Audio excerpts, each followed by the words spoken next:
High বন্ধুরা, শুভ সকাল। খুবই সুন্দর সকাল আজকে, পৌষ সংক্রান্তির দিন। আমি রাত 3:30টার সময় উঠেছি।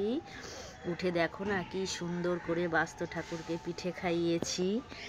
আর শীতের মধ্যে উঠতে তো খুবই কষ্ট হচ্ছিল, কিন্তু কিছু করার নেই, যেহেতু ঠাকুরকে তো পিঠে খাওয়াতেই হবে, যার জন্য আমাকে উঠতে হয়েছে। জামা কাপড় ছেড়ে সুন্দর করে নতুন পোশাক পরে ভোর 3:30টার সময় উঠে বাস্তু ঠাকুরকে পিঠে খাইয়েছি। দেখো কেমন লাগছে বলো, সুন্দর লাগছে তো।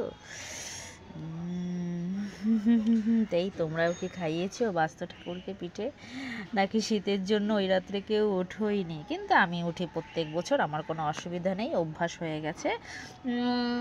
শীতে একটু কষ্ট হলেও অসুবিধা হয় না।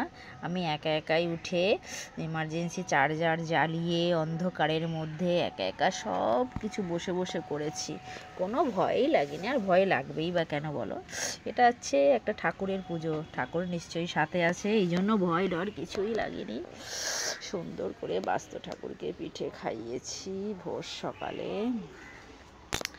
দেখো না আজকের ওয়েদারটা কেমন মেঘলা মেঘলা লাগছে।